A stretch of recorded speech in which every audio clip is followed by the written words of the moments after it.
let's get into the mysteries that shaped ancient civilizations and their influence on our modern understanding. The secrets of ancient wisdom. We're going to talk a little bit about divine revelation and law, the foundations of human civilization. Ladies and gentlemen, I hope you're ready for this one. Now, there are a ton of highly qualified channels out there talking about these topics, but today is kind of a preliminary course, if you will. Let's go through some of these ancient civilizations, where they say they got their knowledge, and how they knew to build civilization, how to make it work, how to operate. It's no secret that the US government has been influenced by ancient Rome with concepts like representative democracy, the role of law, and the separation of powers. What I'm going to pitch to you is that most governments of the modern world, at least the Western world, all operate off of the blueprints that was found in these ancient civilizations, meaning in ancient times, they already had it figured out. They had the machine running. We're going to focus on the near Middle East, Mesopotamia, the ancient land of Canaan, and Sidonia, on to Egypt, ancient Greece, and then finally, Rome. There's a few key texts and ancient artifacts that we're going to use to unlock this mystery. I'm not going to go from the startups of each civilization and run timelines. This is not a history lesson. But first, we're going to look into the Sumerian Code of Ur-Nammu, and then the Code of Hamurabi from ancient Babylon. Then, whether you're a believer or not, we're going to look into the Bible, the biblical text, because this was a nation of people living during ancient times that wrote a history of how they thought that these civilizations and this knowledge was spread. And finally, the glue that's going to bring everything all together, the bridge, is going to be the Emerald Tablets of Thoth or Hermes. With that being said, I want to start with the Emerald Tablets because within it, there are a few key points that I'm going to be able to lay all this out. And once again, I want to thank you for watching. If this interests you, please hit the like button and hit that subscribe button. Help this channel grow. The Emerald Tablet, also known as the Smaragdine Tablet, is a compact and cryptic Hermetic text, hence the name Hermes. It was highly regarded by Islamic and European alchemists as the foundation of their art. The Emerald Tablet first appears in a number of early medieval Arabic sources, the oldest of which dates to the late 8th or early 9th century. It was translated into Latin several times in the 12th and 13th centuries, and numerous interpretations and commentaries followed. Hermes Trismegistus, the thrice great, was said to be the first to write down the Hermetica, a book of powerful knowledge. And the Emerald Tablet combines alchemical and philosophical wisdom. And it's pretty wild. The Emerald Tablet has been translated by Sir Isaac Newton, Madame Blavatsky, if you know who that is. Let's go over a few lines. The very first line, "This is the truth, the whole truth, and nothing but the truth." If you've ever seen that in movies or television during a court scene, you can see already where I'm combining this with law and order. The second line is very famous. "As below, so above, and as above, so below." And here we'll see some differences within the translations because it'll say something along the lines of, "With this knowledge alone, you may work miracles." In some, it says, "To accomplish the wonders of the one thing." As above, so below, to perform, to work, to produce miracles of the one. With those first two lines being that well known, that should really tell you how influential this text is. And since all things exist in and emanate from the one who is the ultimate cause, so all things are born after their kind from this one. That almost has a Gnostic flavor to it. The sun is the father, the moon the mother, the wind carried it in his belly, the earth is its nurse and guardian. It is the father of all things, the eternal will is contained in it. Here on earth, its strength, its power remain one and undivided. The earth must be separated from fire, the subtle from the dense, gently with unremitting care. It arises from the earth, and it descends from heaven. It gathers to itself the strength of things above and things below. By means of this one thing, all glory of the world shall be yours, and all obscurity flee from you. It is power, strong with the strength of all power, for it will penetrate all mysteries and dispel all ignorance. By it the world was created. From it are born manifold wonders, the means to achieving which are here given. It is for this reason that I am called Hermes Trismegistus, for I possess the three essentials of the philosophy of the universe. This is the sum total of the work of the sun. It speaks of unifying all things. It rises from the earth and descends from the heaven. As above, so below. And that's going to be very important moving forward. That's why I wanted to show you this text. Now, taking the Emerald Tablet into consideration, let's take a look at a sky map here, where we have the path of the sun, and we also have the Milky Way. What I want to concentrate on here is Gemini, the twins, with their feet, their toes dipped in the Milky Way. And then to the south, we have Canis Major, with Sirius, the dog star, along the Milky Way. Which it should make it a little bit easier to understand artifacts like this. Romulus and Remus being suckled by the dog. As above, so below.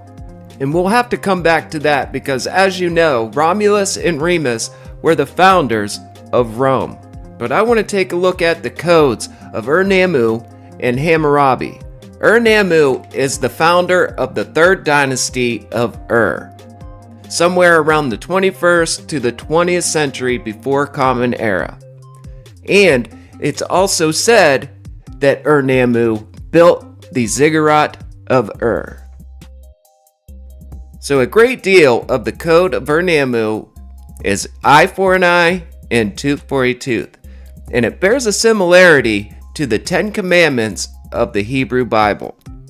But what's important is the prologue, how Ur-Nammu came to be king, how his kingship came about, and how he got the authority to rule and enforce laws over the people of Ur.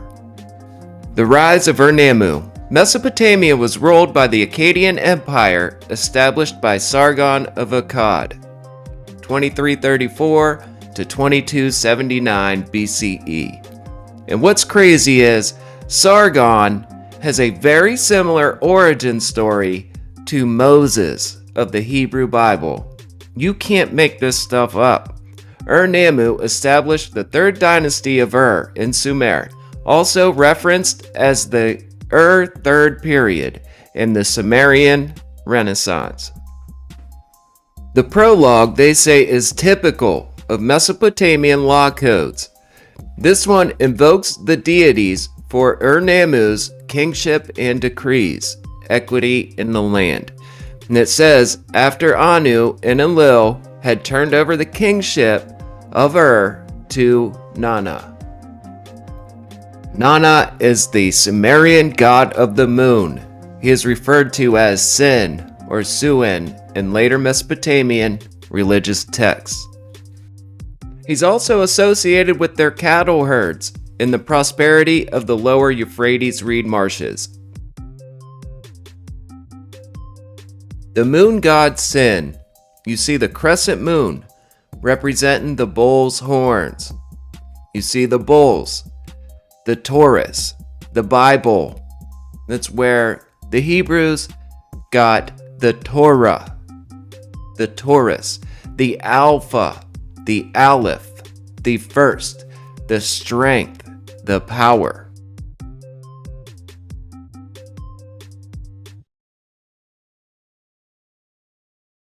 Now let's move on to the Code of Hamurabi. When Anu the Sublime, king of the Anunnaki, and Bel, the lord of heaven and earth, who decreed the fate of the land, assigned to Marduk, the overruling son of Ea, god of righteousness, dominion over earthly man, and made him great among the Agigi.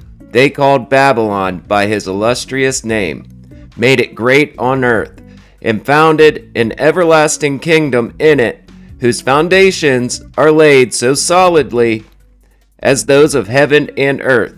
Then Anu and Bel called by name me, Hamurabi, the exalted prince, who feared God to bring about the rule of righteousness in the land, to destroy the wicked and the evildoers, so that the strong should not harm the weak, so that I should rule over the black-headed people like Shamash, and enlighten the land, to further the well-being of mankind.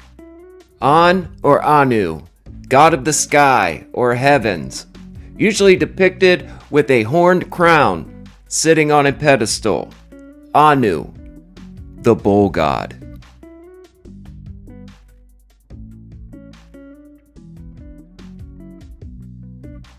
In this concept that all things like power, authority, and intellect emanates from on high to those below. And there's no better example than the pyramids at Giza of just how powerful and sacred this knowledge was.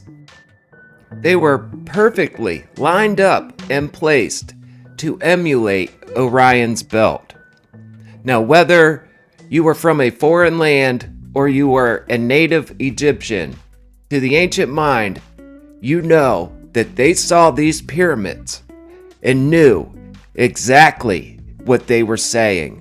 The belt, the strength of Orion, from the heavens to earth, right here in Egypt. The Egyptians believed their pharaoh to be the mediator between gods and men.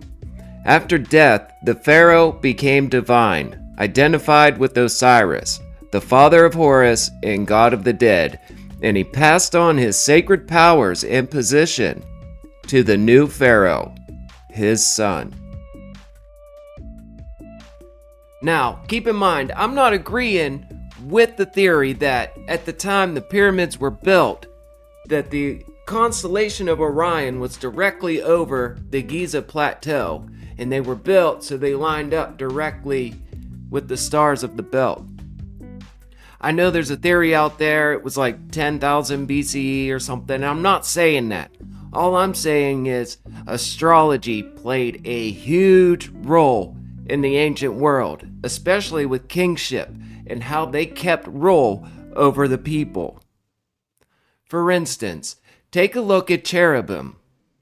In the biblical text, in my opinion, they represent the four corners of the zodiac, right? They have the head of a man, the head of a bull, the head of an eagle. They represent the corners, the cardinal points of the zodiac, and they are guardians. And in the ancient world, they would place one of these beings on each side of the gates. When you're walking through them, you understood that these were guardians over time and space.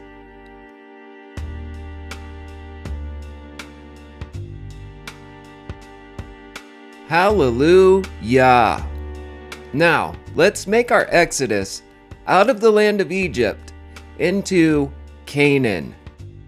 Let's continue to follow the hosts of heaven, the astral bodies, and see what we can find in the land of Canaan, who was son of Ham, son of Noah in the biblical narrative. Baalbek, located in present-day Lebanon. It was a major religious center dedicated to the Phoenician god Baal. The city flourished during the Phoenician period, circa 3rd millennium BCE to 64 BCE, with temples and other religious structures built to honor Baal and other deities. So check this out. During the Hellenistic period, 333 BCE to 64 BCE, Baalbek came under the influence of the Greek Seleucid Empire. Then, the Ptolemaic Kingdom of Egypt, the Greeks identified Baal with their own god Zeus, and the city continued to be an important religious center. However, it was during the Roman period that Baalbek reached its zenith.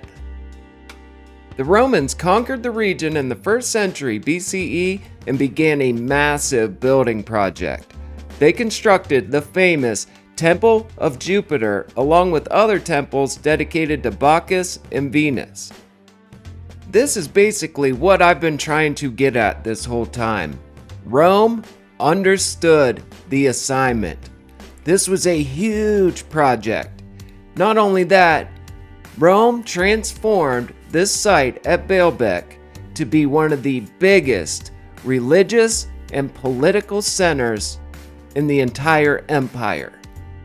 Why would Rome dedicate so many resources into making Baalbek the seat of their religious, political, and military power? If you're a follower of the channel, chances are you already know. Rome knew exactly what they were doing. It had to be Baalbek. We are talking about divine rulership. The king of the gods, Baal, Zeus, Jupiter. It was a message to the entire world. Rome is saying, all you rulers out there, all you 2-bit kings, listen, we have divine authority. Rome rules the world, which means you're under our boot, buddy. So here's a superficial take on all this. See, Rome needed to put strongholds over here in order to capitalize on all the trade routes coming in from the east. Remember, this was a game about commerce and power. That's what built all these civilizations in the first place. So they had to take over these areas here, and they had to rule the people. This was very important strategically. This was a strategy for Rome, in which we all know that. But when it comes to Baalbek,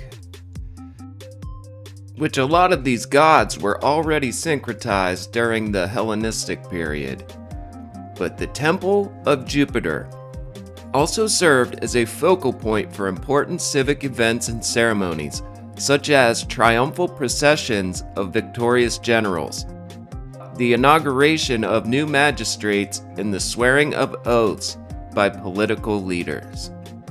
The temple also housed the sacred and symbolic standards of the Roman legions known as the Aquilae, which were revered as symbols of military prowess and divine protection. Aquilae is Latin, literally, for eagle, which just so happens to be a constellation. Not only that, the eagle still represents military power to this day. Like Ezekiel's wheel, if you look close, you'll see some of the other animals that guard God's throne, these guardians. You'll see the head of an ox, the head of a lion, the head of an eagle. After Rome adopted Christianity, a lot of these ancient sites and temples changed, but not so much. You notice how St. Peter's Basilica, its court is shaped as a key. Jesus said, "What's bound on earth is bound on heaven. What's loosed in heaven is loosed on earth." Something to that effect. I'm paraphrasing. But what they are saying is, Rome holds the keys to heaven and earth. As above, so below. And this is where I leave you. Thank you so much for watching. I hope this gives you a better understanding, looking back at some of these ancient sites and some of the wonders of the ancient world. Please, if you would, like this video, share this out, leave me a comment down below, drop me some knowledge, and don't forget to subscribe. This is So Ancient. Thank you for your time.